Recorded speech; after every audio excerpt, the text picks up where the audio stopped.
Hello, everyone, and welcome back to Immigration Talk Show. I'm your host, Sam. And today we are here with another very exciting webinar that is lined up just for you.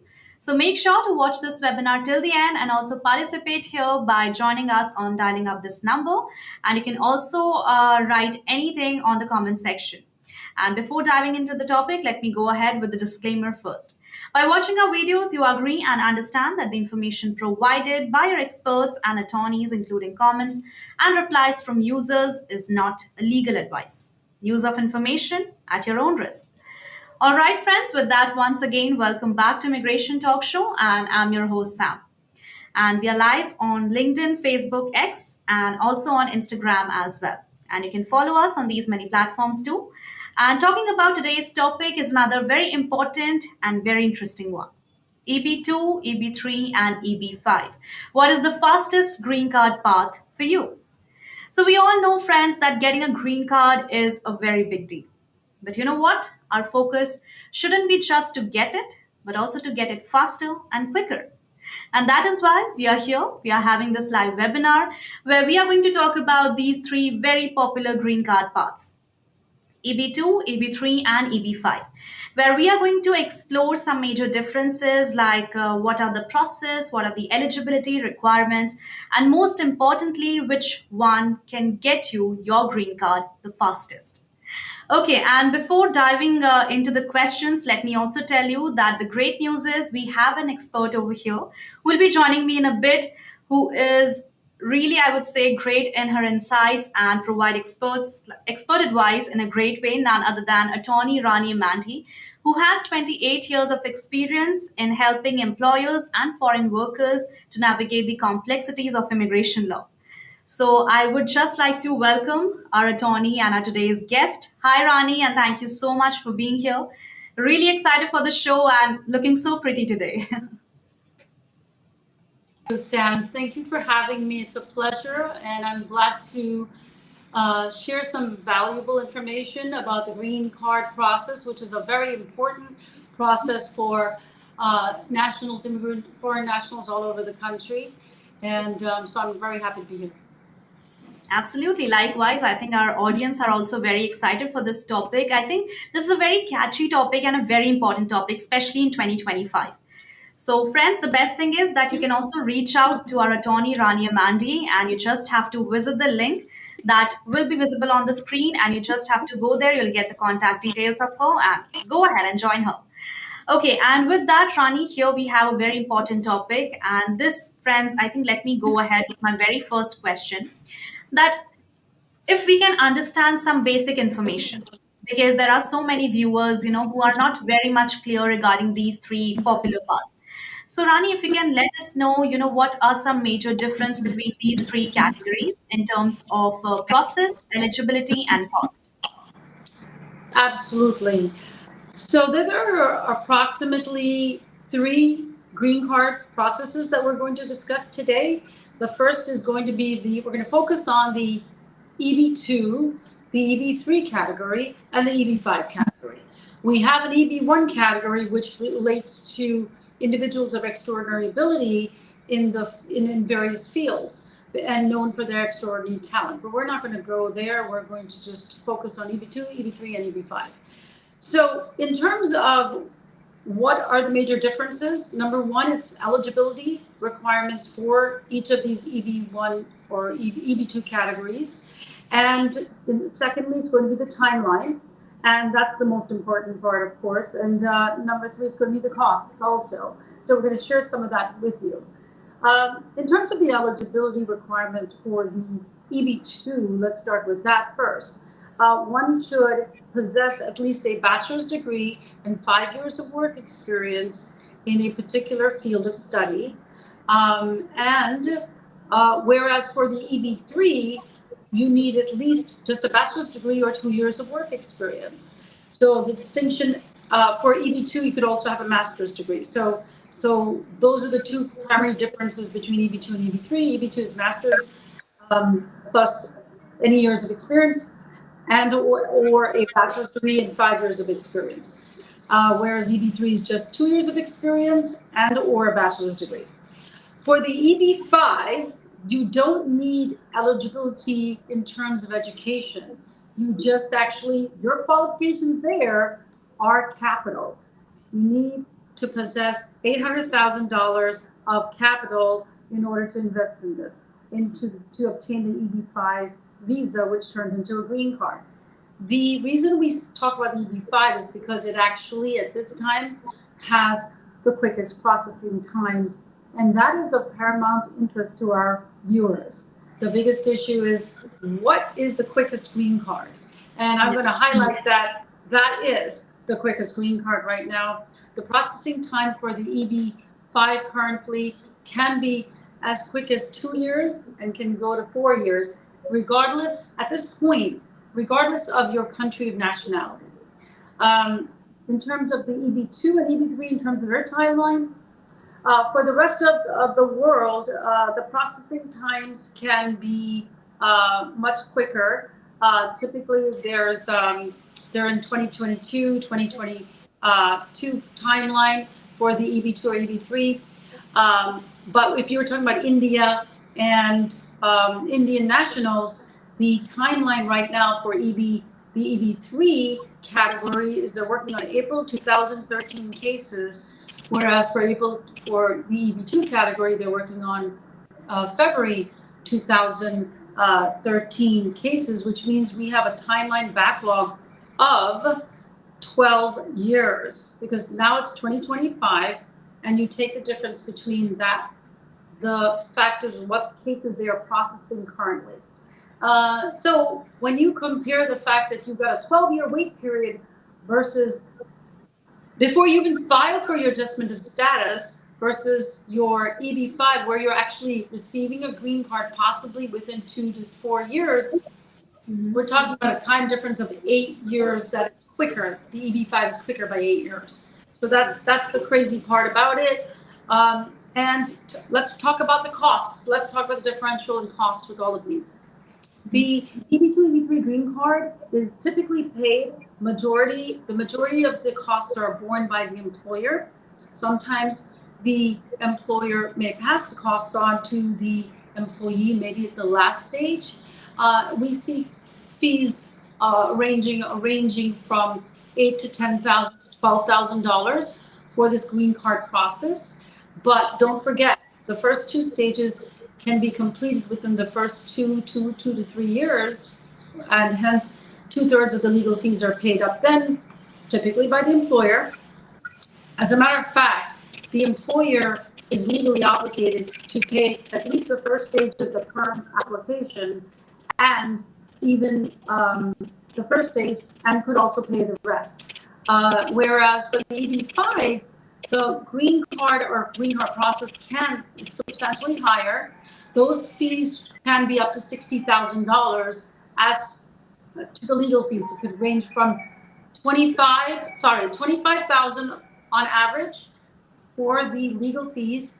But in addition to the legal fees, there is a management fee cost that also has to be paid, and that could be another 35,000. That's why we say 60,000 out of pocket there, in addition to the investment of $800,000.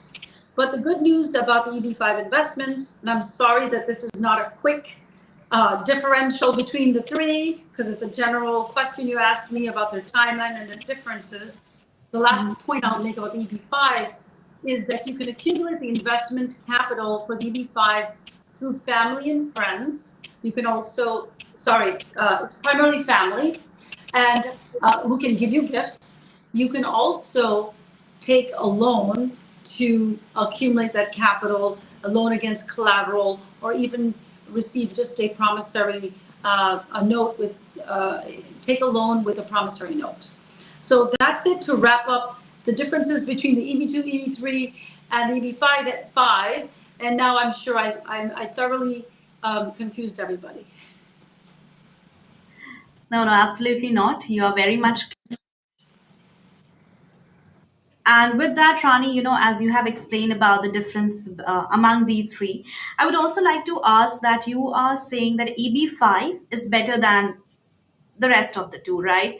But as we have been looking into the news also that EB5 may be replaced with the Trump Gold Card.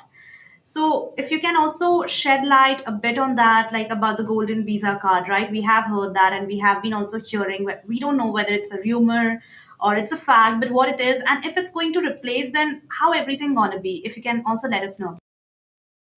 So the information surrounding the Trump Gold Card is not clear.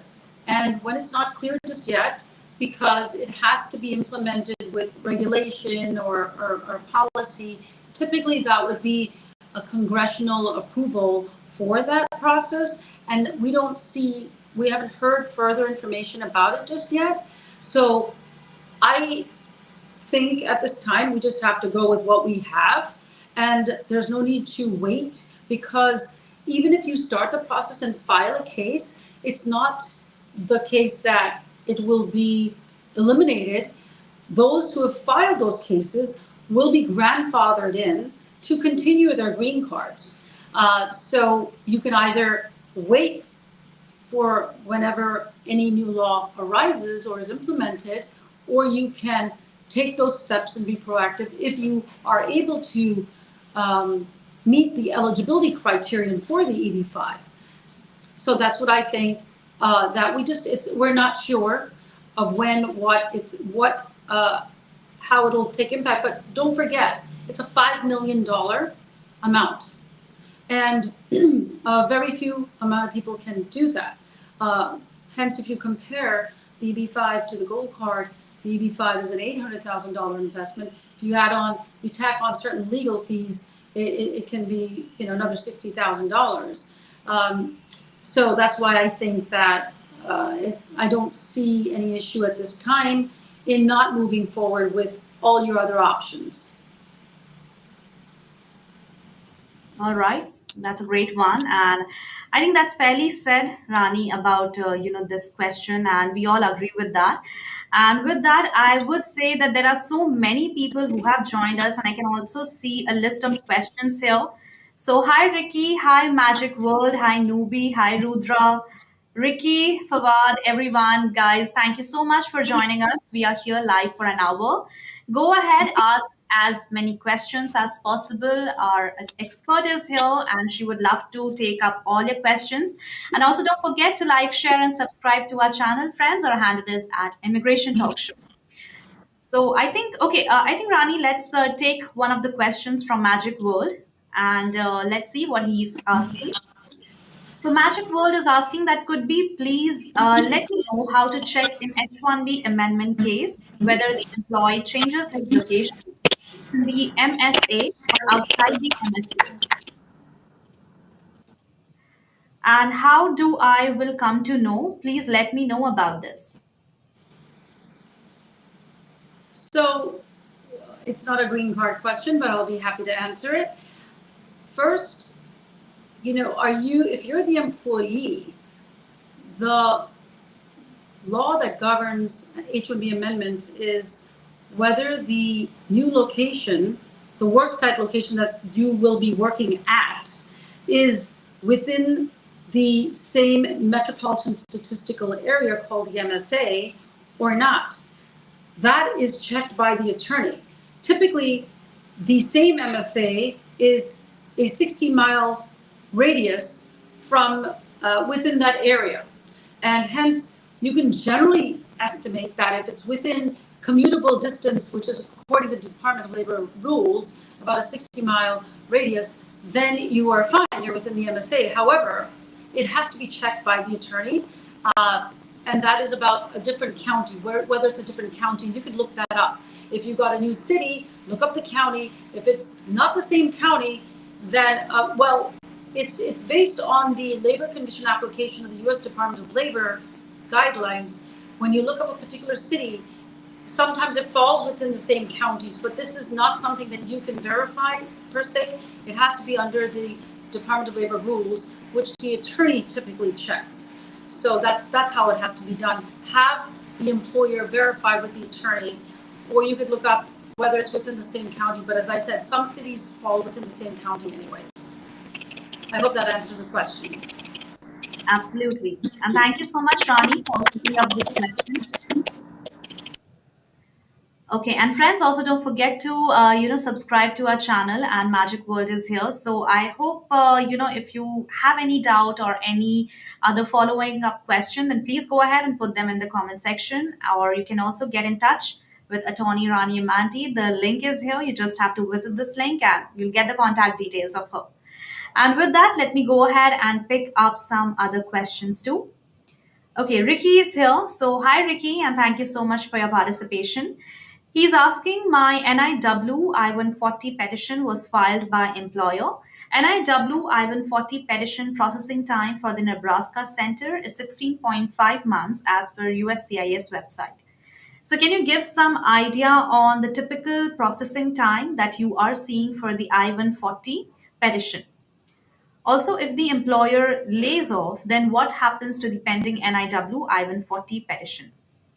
Yes. Time is whatever you got. That's 80% of the time of the cases are being processed within that period. So you can estimate some are quicker, some are slower. So it doesn't mean that it's 100% going to be processed that way. So just keep that in mind. It's a good average processing time. If the employer lays off when the pending national interest waiver is pending, that's a problem. Maybe it'll get approved without, further request for evidence. But when you file for your adjustment of status, based on that, you do need the employer support. So that is going to be an issue that affects your case, unfortunately. All right. Okay, that's okay. And Ricky, thank you so much for your participation. In case if you have any other doubt, then please go ahead and put them on the comment section. Till then, I think Rani, we can continue with our questions too, because I have so many questions to ask from you. And that is, what happens if someone qualifies for both EB2 and EB3? How should they choose that which path to take? Basically, which path is better, EB2 or EB3? I'll just make it very simple. It's simply about the processing time.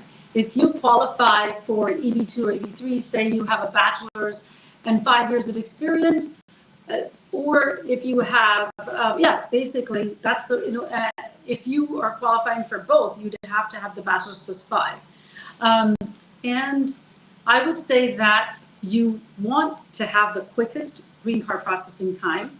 The green card for employment-based petitions are made up of comprised of 3 stages: the perm application, the I-140 process, and adjustment of status. It all boils down to the adjustment of status timeline. When is my priority date going to become current? At this current time, for the month of June 2025, the EB2 is being processed they're processing January 2013 cases, whereas for EB3, they're processing April 2013 cases. And that means that April 2013 is quicker, which is related to EB3. However, I have been looking backwards for several months to see what's been going on. And what I see is that when one moves forward, the other one might sit there, but then the next month or two, the other category may move forward.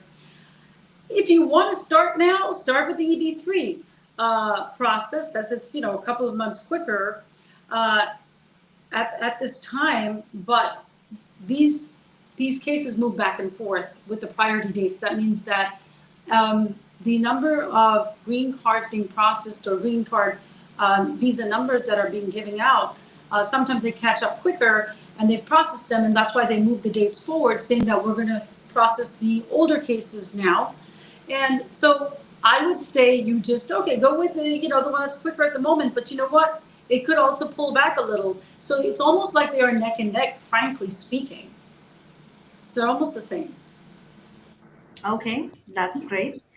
And also, Rani, if you can give us, green card cheat sheet that will help our viewers to determine the best path for them, depending on their status, education, or experience, and other factors, then that would be wonderful. Sure. what I wanted to talk about is, in terms of the cheat sheet, it's really the simple thing is like, number one, what is your education and experience? If your education is at least a bachelor's degree, and or if you only have 2 years of experience, so we're talking about the eligibility criterion. Is it the bachelor's degree? Is it a 2 years of experience? If you don't have more than 4 years of experience, if you don't have a bachelor's in 5, you're going to have to go for EB2. EB3, I'm sorry, the EB3 category. If you do possess the bachelor's degree and 5 years of experience or a master's degree, you're going to go for EB2. That is your criterion based on your education. The final thing is with the EB5, you can go for the EB5 if you have the capital through your family members, or if you've taken a loan for that $800,000 investment. The cheat sheet is that the EB2 and EB3 are just going to take, for Indian nationals, they are going to take you 12 years right now. What's quicker in processing time is the EB5, which is going to take you 2 to 4 years for the initial green card. But it's all about the capital that you have. So it's really about the criterion, about what your education is, what your experience is. So I'd love to hear if anybody has some questions just about that, but that's really your way that you're going to go.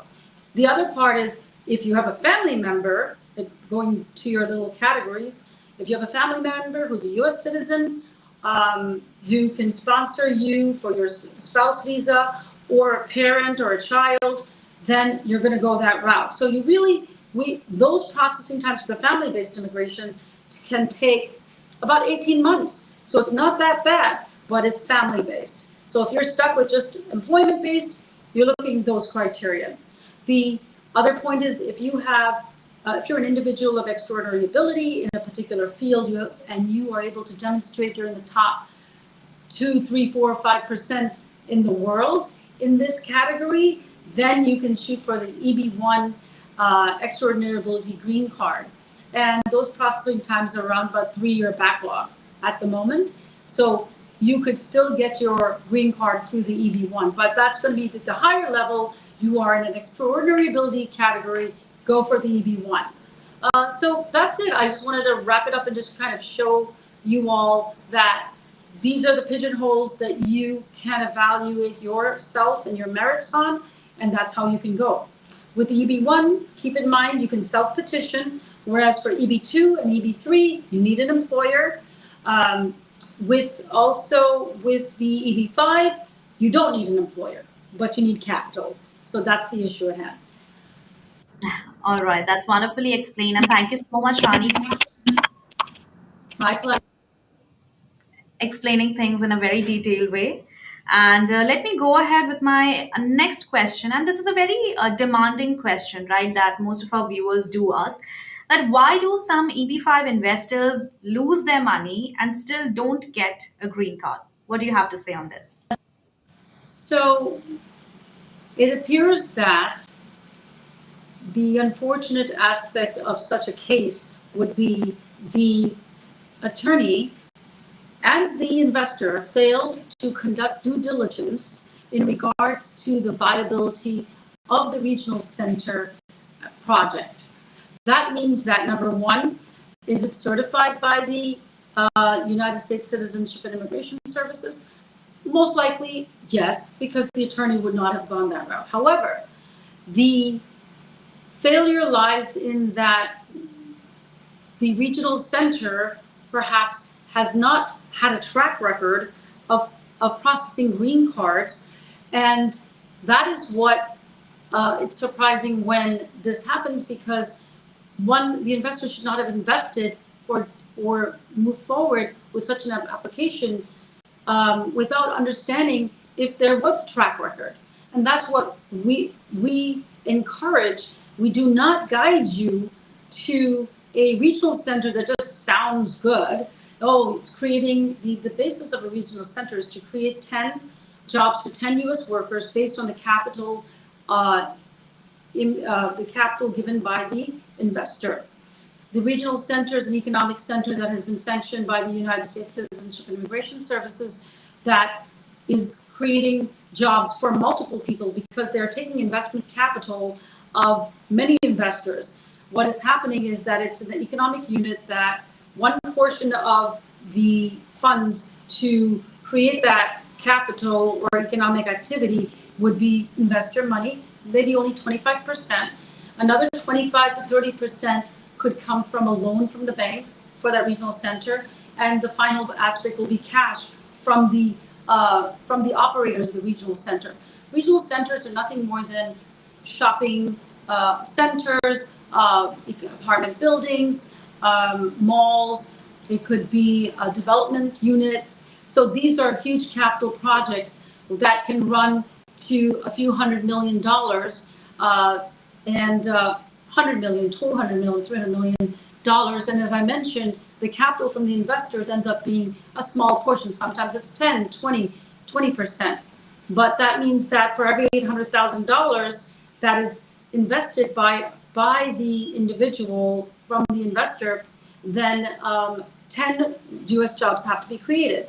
So furthermore, so they take X number of investors to reach that certain capital to meet that, the projections. But if the growth of the regional center over time, you get your first green card perhaps within 2 to 4 years. It's a temporary green card for only 2 years. Prior to the expiration of the temporary green card, the investor has to file for the removal of the temporary condition to obtain the permanent green card.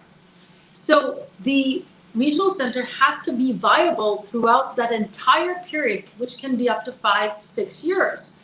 And if it did not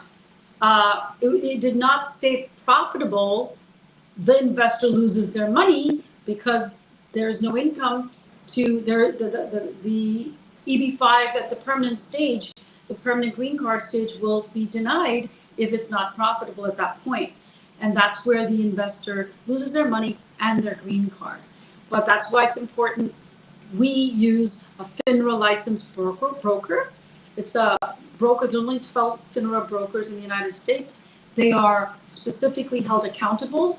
We consult with them to ensure that we're working with regional centers that have viable projects and have a track record to issue green cards. So that's the difference between someone losing their money and failing to conduct the due diligence.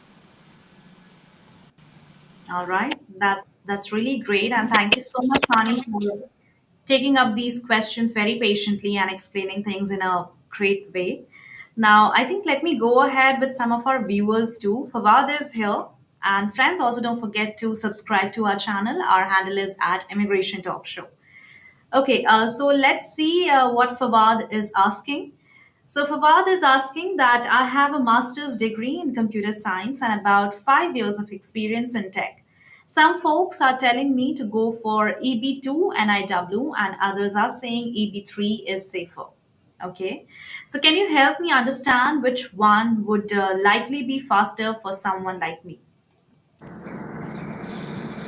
So with a master's plus 5 years of experience, you just because you meet the qualifications for an EB2 application does not mean that, and the national interest waiver, which has a quicker processing time, doesn't mean that you may qualify for the national interest waiver, because again, you have to demonstrate that your work is in the national interest of the United States. So you have to be able to show that through certain criteria. There's 10 different criteria to show that you've been published or you have articles written, and the nature of the work is within the national interest of the United States. If that's the case, certainly try for the EB2. But if I were you, if you're able to, through whatever means, is lock in your EB3 priority date, lock it in through the employer, and if the employer is willing to pay, or you are, then spend the extra money on the EB2 national interest waiver if you meet the criterion, and then proceed with both. Just because I would not rely just on the EB2 national interest waiver in case it doesn't work out. But certainly the EB3 is safe, and I certainly would recommend start with the EB3, then work on the EB2. Okay, I hope Fawad, you are understanding, and EB3, good luck with that. And in case if you have any further question, then please go ahead and reach out to attorney Rani Emandi. You just have to visit this link and you'll get the contact details of her, and feel free to ask any question regarding your immigration journey, and she would love to help you. And with that, let me go ahead with my question, Rani, that I have for you. And okay, let me go ahead with this question regarding let me talk about some denials, okay, because most of the time we have been hearing that there are so many reasons that the EB3 green card applications get denied. So I would like to know it from you that what are the most common reasons that the EB3 and EB2 green card applications get denial or delayed. I think that the some of the issues that affect the perm, there's three stages for the green card. That's the perm application.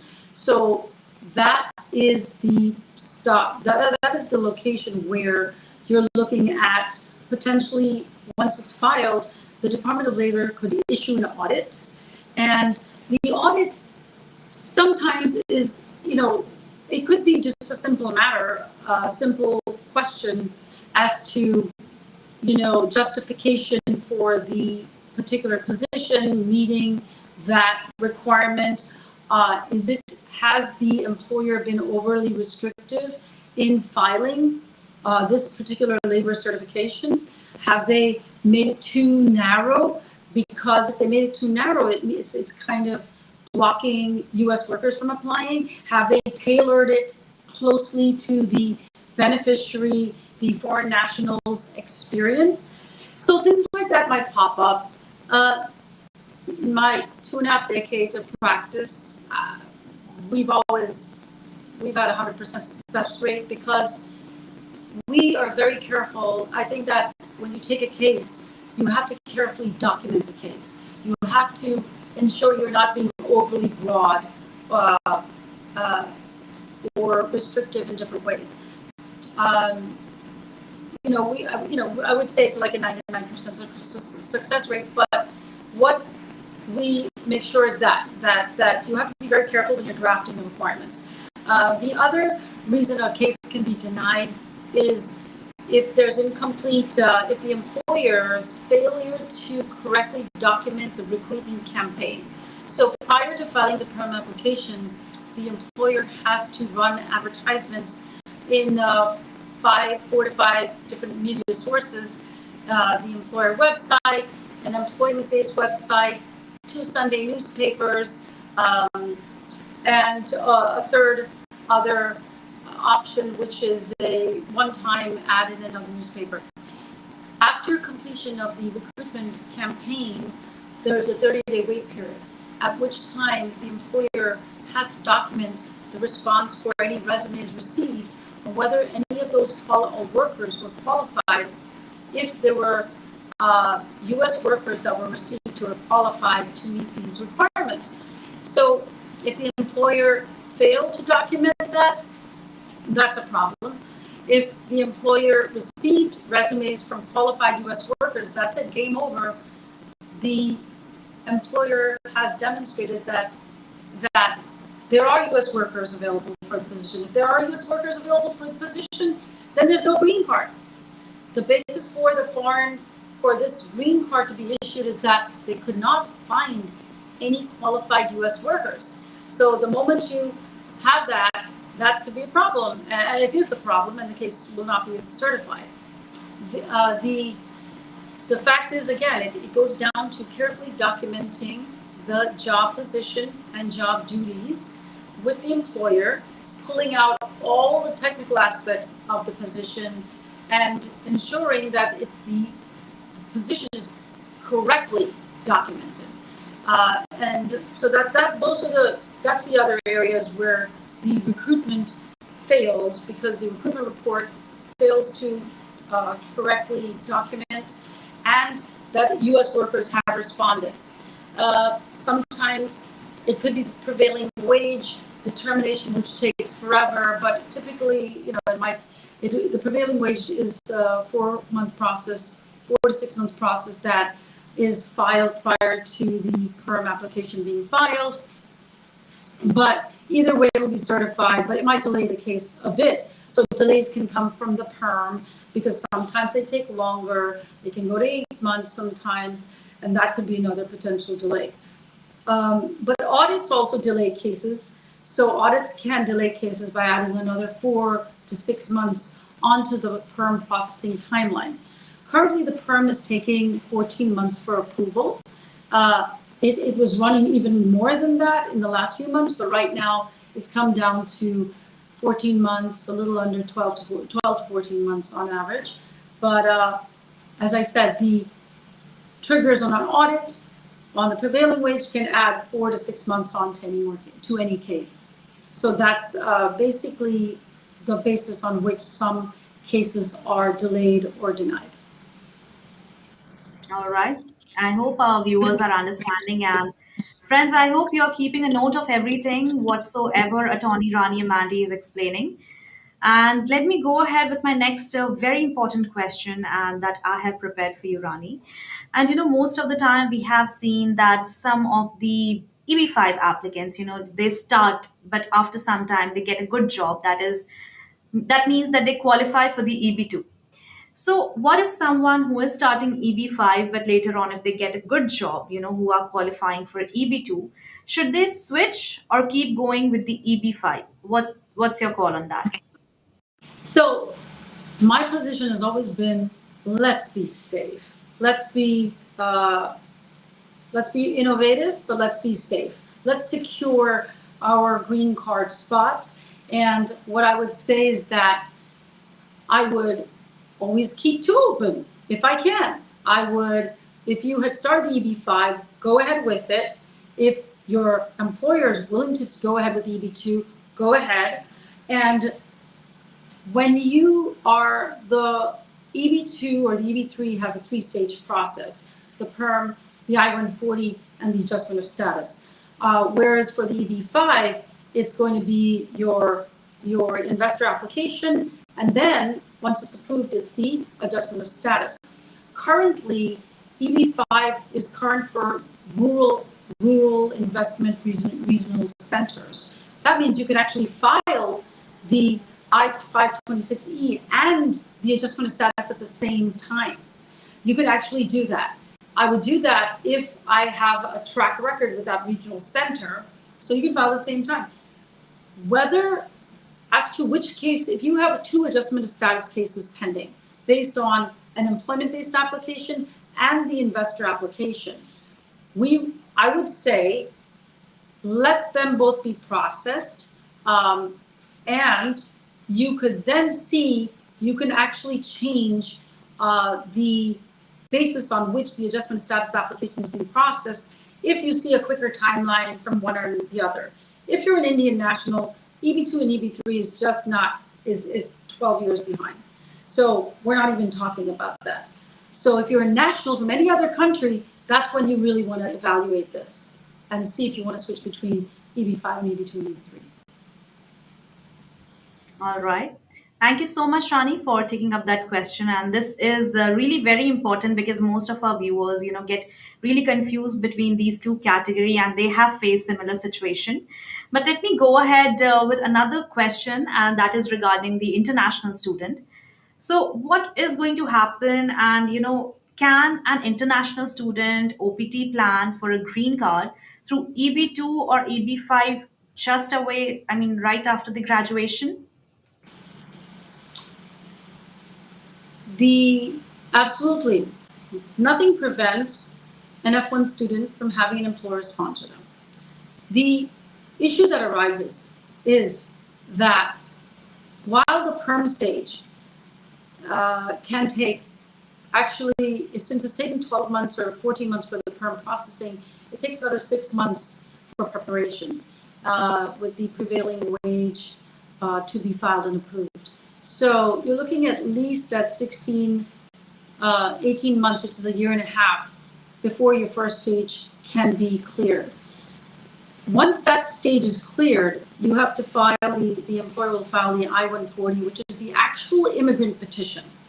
At that point, the immigrant petition is in contradiction to you as an F1 student, because an F1 student has a temporary visa and is not permitted immigrant intent. It doesn't mean you can't process the green card. It means that don't travel until you receive your green card. And that makes no sense for Indian nationals because you're looking at 12 years that you can't travel. So it makes sense for other nationals from other countries because they're only maybe 3 years behind on the priority dates. So maybe that student will say, I'm going to finish my schooling, I'll wait, and I'll file my I-140 and my adjustment of status application. So they will be in a position to receive their green card, but it's not for Indian nationals to file that F1, that green card if you're an F1 student visa holder because of the incompatibility of the non-immigrant intent of the F1 student, and which is in contradiction to the green card immigrant intent. All right. Thank you so much, Rani, for that answer. And I would like to now shed light on some of our viewers' questions too, because I can see so many long, long questions are here. So let me take up Rudra's question. And hi, Rudra. Thank you so much for your participation. If you're participating for the first time, then make sure you have subscribed to our channel till now. And if you haven't, then do it right now. Okay, so Rudra is asking that I'm a VAWA approved applicant. I recently had my second interview on 4th February 2025 after my 601 and 212 waivers approved. After interview, my case went to AP. Is it the bad sign even after waivers? Okay, I think I'm so sorry, Rani, but here's a little explanation of the whole scenario. So let me take up this question. I hope this will be clearer. So, hi, I'm a VAWA approved applicant. I recently had my interview at Mumbai Embassy after my both waivers approved 1601, I-601 and I-212. Interview went pretty well, but officer put my case under administrative processing. Is it that common for case goes under AP? And This answer with the fact that I don't process FAWA applications, nor do I process the 601 waivers. However, the one point I can speak to is administrative processing is the additional verification that the consular officer conducts, which delays a case. Good news is you were approved, so that's wonderful. However, administrative processing is where they could conduct some background checks and due diligence back in the United States to verify the basis of what happened for your VAWA case and check on fingerprints. So it could take anywhere from a few weeks to 6 months. So administrative processing unfortunately puts everything on hold. The question is whether it's going to be quick or not. If you have someone in the U.S. who's connected to a congressman's office, you can have that person bring this up. If it's someone connected to your family, bring this up and see if they can intervene. A congressman every congressman has an immigration unit. So I would reach out specifically to a congressman who's a senator, a U.S. senator, that's part of the Senate. He or she is part of the Senate, U.S. Senate, not the House of Representatives. But that is one way to see if they can. They can sometimes have direct answer to the U.S. consulate. I'm so sorry to interrupt, Rani. I'm, I'm really sorry to interrupt, but there's some audio issue from your side. And I think it's a little major audio issue because we can't hear you at all, and there's some different type of sound coming. So I think if you can join us back, Can you hear or if me? you can do something. Can you hear me now? Okay, or not? Yeah, it's fine. It's fine. I think. Yeah, we can continue. Yeah, because actually your voice also got a little staticky just now, so maybe it's just some internal thing. Yeah, okay. So what part did you hear? What part did you hear? I think you can just give us a brief about it because it was tracking some different sounds, not that much. Oh, okay. Shall I go ahead? Okay.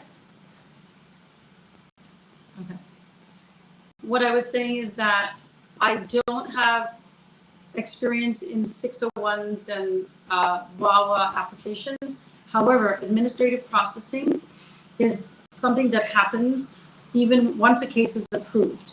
And the consular officer is conducting some additional background checks on the case. That time can range anywhere from a few weeks to 6 to 8 months.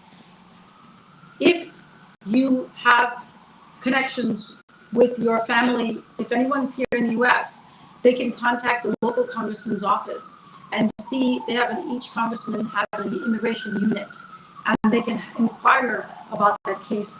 Sometimes congressman's office, or they will contact the consulate directly. If there's some urgent matter, if there's a reason you need to get here quicker than later, they can look into it and try to understand what the issue is, and they can help expedite. All right. Okay. So I think you got your answer.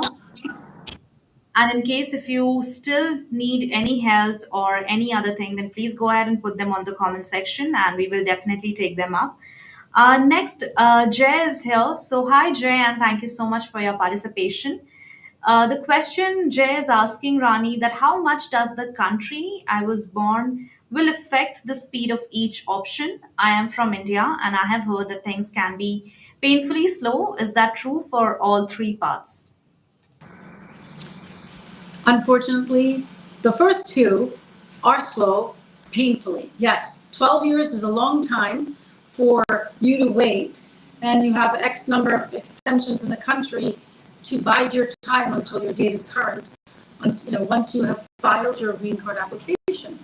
The EB-5 is a quicker route, as we talked about, that it can take 3 years for your green card approval. But yes, the reason why is that countries such as China, India, and the Philippines have had historically greater number, and Mexico, the highest number of applicants. So because they have the highest number of applicants, and there's only a certain number of green cards or visa numbers issued in a particular year, that's why these country nationals are bumped to wait. They started a waiting game because they used up all visa numbers in that particular period, and it goes year by year by year. So unfortunately, yes, it is a waiting period. Good news, if you're not married, either, of course, everyone knows about a U.S. citizen. Marrying a U.S. citizen, you can get a green card in a short time. So you're lucky if that can save you your time, because you actually get married to a U.S. citizen. Now, besides a U.S. citizen, if you marry a national from any other country than India, that national's country of birth will expedite your green card. So, if you marry someone from Pakistan, if you marry someone from Bangladesh, if you marry someone from United Kingdom, France, they fall under all countries' chargeability. And right now, the backlog there is just about 3 years on average for those countries. So you can actually have your green card in that shorter period of time, depending on the country of birth of your spouse. And the person should not just be a naturalized citizen. They should have. It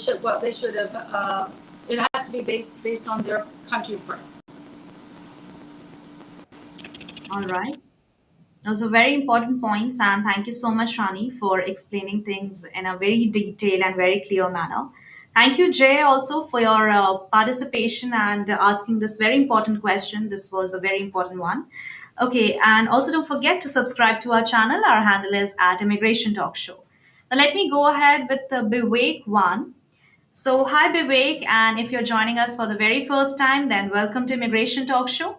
And the question is that how fast will the visa bulletin change for EB3 for Nepal? As my PD is June 8, 2024, how long it takes approximately? I don't have the visa bulletin in front of me. However, uh, Vivek, you would fall under all other countries' chargeability. So I think they're at around 2022. So you're not far behind. You are in good shape. You're probably just a year and a half behind. So that's all you have to wait.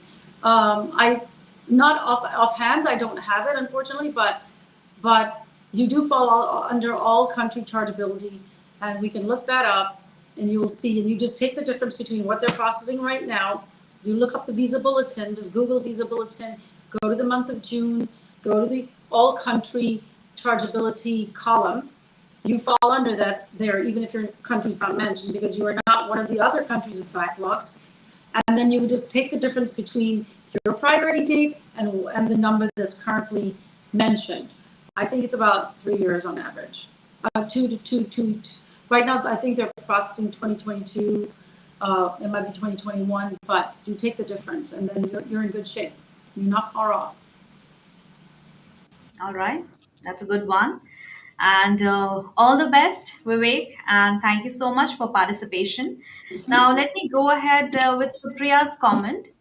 So, hi Supriya, and Supriya is asking that EB5 seems very risky. Is my money secure?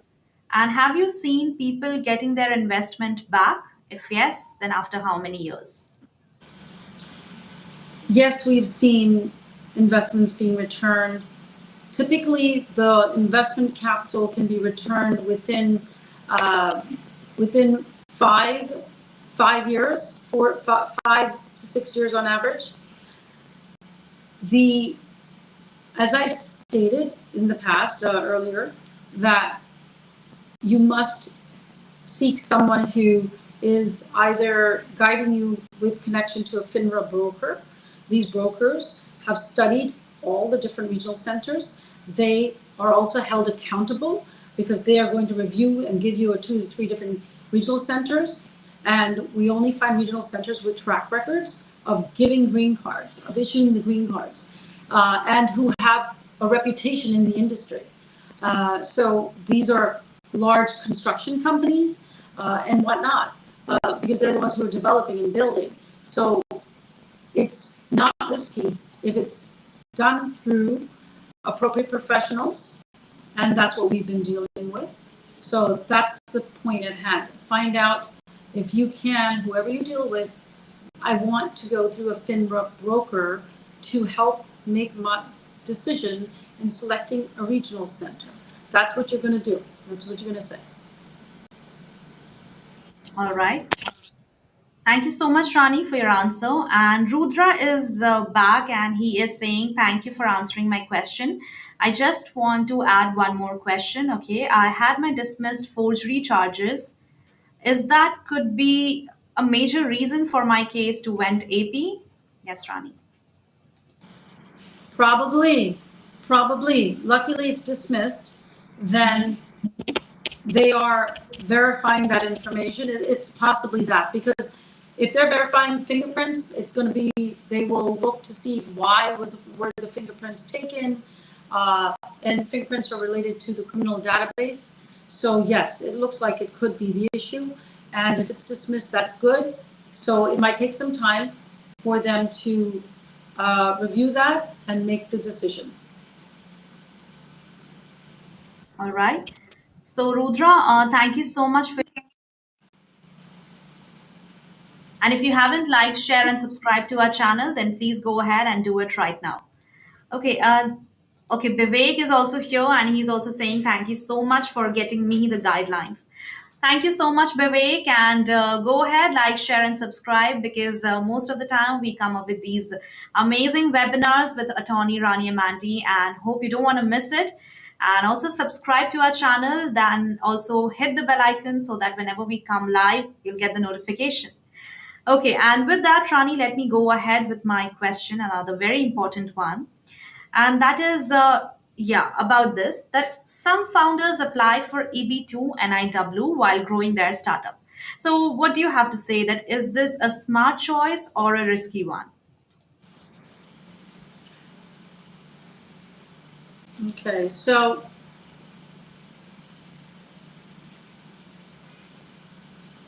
don't think anything's risky if you really have to have it evaluated very carefully with an experienced attorney. The reason why you are going this route, seeking immigration advice, is you want the best possible advice. So it's risky. If it's risky, the attorney should say, I think it's risky, and you want to do this? Do you want to try this yourself? Then you can, but understand you have a slim chance of success. Our job as attorneys is to advise of the likelihood of success. And then the individual makes the decision.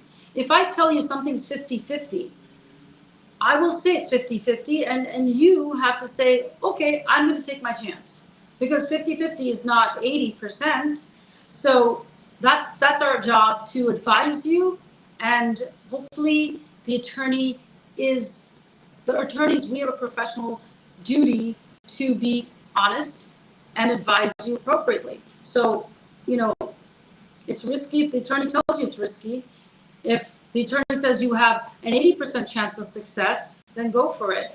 Hopefully you research the attorney enough to know that the attorney's experienced. If the attorney's experienced and has a good, 10 plus years of experience, that should be good. And research your attorney that you're dealing with. That's the number one thing that you individuals must do. So that's what I think is very important, is research your attorney who's giving you the advice, and ask, what is my likelihood of success? Yeah, that's a good question. So once again, I don't know what your startup, I know nothing about that, but it's a general question, but we would have to look at the facts of your case to tell you and advise you your chances of success. Absolutely, friends. And with that, if you need a proper guidance, then I would suggest that don't wait anymore. Directly go ahead, visit this link, and get the contact details of attorney Rani Emandi, and ask any question or any complexity that you're facing right now in your immigration journey. And with that, Rani, I have a few questions, that I would like to go ahead with the Facebook group as well. So I think I'll take just a couple more minutes. I hope that will be okay for you. Okay, sure. Then let me go ahead with this first question. And there's anonymous member who is asking that, hi there, what is the average processing time for EB5 if I'm from Vietnam, but already in the US? I'm looking forward to hearing from all of you. Best regards. Yeah. So the average processing time, if you're in a rural project and you apply within the month of June, perhaps July, is approximately 2 to 3 years. So we're seeing the approvals are coming within under 2 years. And at the same time, for the rural economic project, you can also file for adjustment of status while you're in the United States. So that means you are in legal status. If you are here on another legal status, that's fine too. So yes, you are seeing approvals within 2 to 3 years for your initial green card. The initial green card is for a 2-year period, and prior to the expiration of the initial green card, you would apply for your permanent green card, and then that processing is another 2 to 3 years. So, but you do get your initial green card within a 2-year period. That's possible, 2 to 3 years. Okay, that's great. And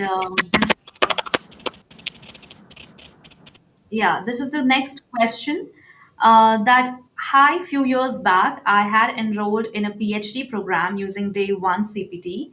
I was able to get my first H1B stamping successfully in 2022, and now I'm planning to get my renewed H1B visa stamping via Dropbox. So, any thoughts if it is safe for travel given these conditions? Yes, Rani.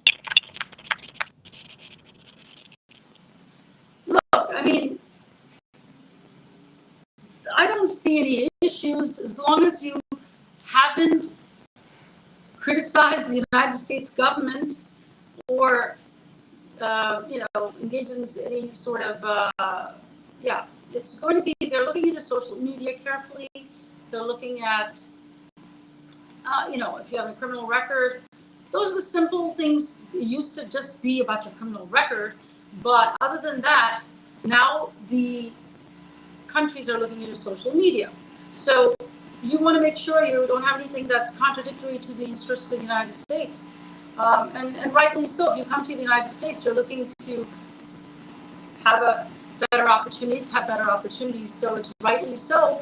You shouldn't be, you don't want to be too critical of the United States either. So other than that, if you're going to get an H-1B, it's fine. We haven't seen any issues. As long as you've not committed crimes, and I don't see any issues. Yeah. Okay, that's great, and that's a pretty positive attitude. So thank you, Rani, for participating in this very important question. And let me go ahead with this the last question that I have for you, and that is: I booked my Dropbox appointment for next week for H1 and H4. So I wanted to see if I can move it by 2 to 3 days, but I'm not able to log in, and it says, "Sorry, you have been blocked." In fact, when I sent email to support, they keep on sending the response that we have responded to your query. Please log into account and check under feedback or request section. I sent a couple of emails saying if I'm not able to log in, then how do I check my account to see what solution they are suggesting? So, yes, Rani, any suggestion? Also, anyone having any idea if there are Dropbox appointments available in June for the week of 15th June? Okay. The drawbacks matter is an administrative issue to be dealt with the U.S. consulate directly. This is not an immigration question. It's a technical, administrative question related to a particular entity. So it's not something that I can answer. I think that maybe somebody else online can give him help, but I would also drop by the consulate and see if you could, get more information and keep wait for the email response, or keep trying through email and phone call. All right. I think that's all, Rani, and it's almost more than a year. I mean, more than an hour, sorry. So it was really a great session, and so many important questions, and that to a very demanding topic. So I would just like to say, thank you so much for giving us time, and also your insights were really great. Our audience, we got really a great amount of engagement. So many people have joined, and Girish is also here. So I think, Rani, let's end it with Girish's question, and after that, we can take a leave. So Girish, thank you so much. And Girish is asking that his friend applied U visa, has lost H1B job, and traveled to India with son.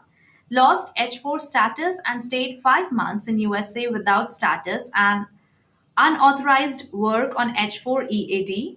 She dependent USA. Any option to return back to the USA? Departed, I would think. I don't know what happened to the U visa, because if you would apply for it, that's what you would wait for.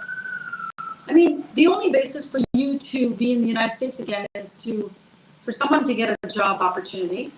I understand you're saying that the question may be whether being out of status for 5 months in the US and working, it says, and unauthorized work on a H4 EAD.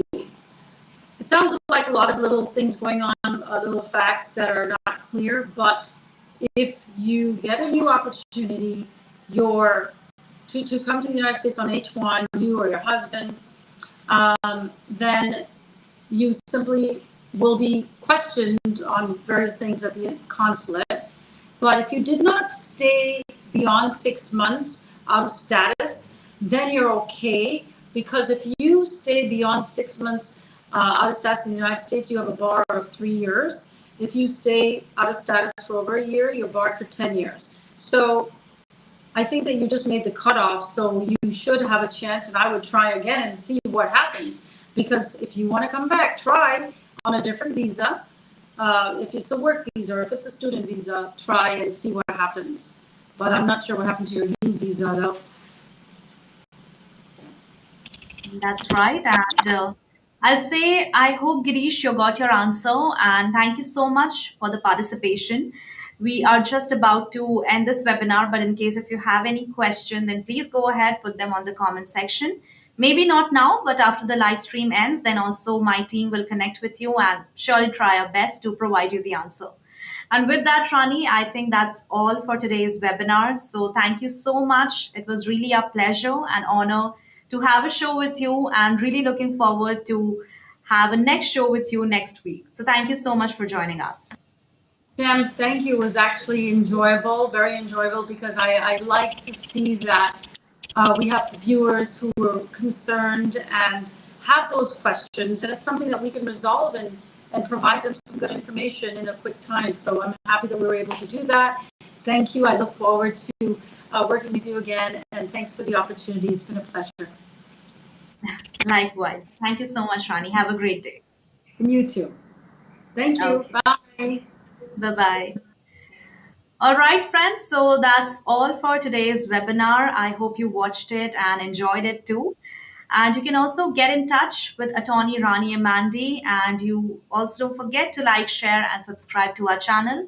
Our handle is at Immigration Talk Show.